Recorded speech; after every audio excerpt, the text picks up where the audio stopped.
গাড়ীখন ইয়াত ধৰা পৰিছে, ৰাইজে ধৰিলে। এইখনত কাঠ লোড আছে 1109। এইখন কাঠখন কুঠুৰিৰ পৰা আহিছে, এতিয়া যাব জুৰিয়া, কিন্তু কাঠৰ মালিক কোন আমি নাজানো। কিন্তু পুলিচ প্ৰশাসনক খবৰ দিয়া হৈছে, এতিয়ালৈকে আহি পোৱা নাই। সিহঁতে পইচা খাই সেইবিলাক কৰি আছে। নহ'লে ইমান সময় 4টাত ধৰিছে, কাঠৰ গাড়ী ধৰিছে, এতিয়া আহি পাব লাগিছিলে পুলিচ প্ৰশাসন, আহি কিয় পোৱা নাই?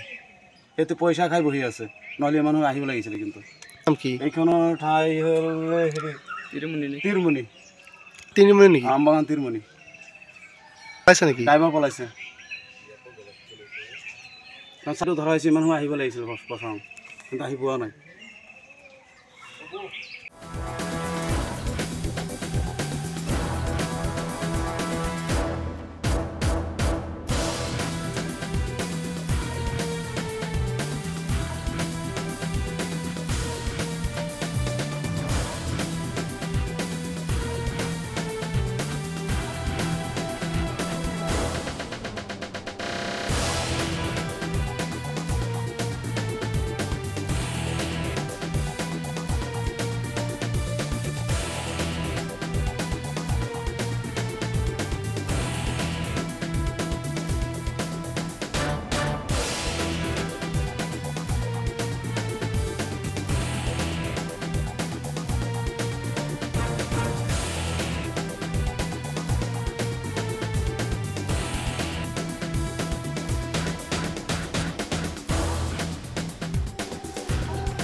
গাড়ীখন ইয়াত ধৰা পৰিছে, ৰাইজে ধৰিলে।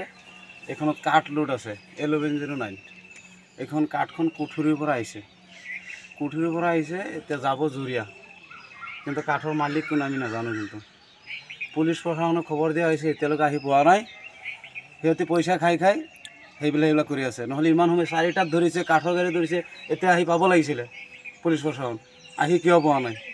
সিহঁতে পইচা খাই বহি আছে, নহ'লে ইমান সময় আহিব লাগিছিলে। কিন্তু এইখনৰ ঠাই হ'ল তিৰমুনি নেকি? আমবাগান তিৰমুনি পাইছে নেকি? ড্ৰাইভাৰ পলাইছে, ধৰা হৈছে। ইমান সময় আহিব লাগিছিল প্ৰশাসন, কিন্তু আহি পোৱা নাই।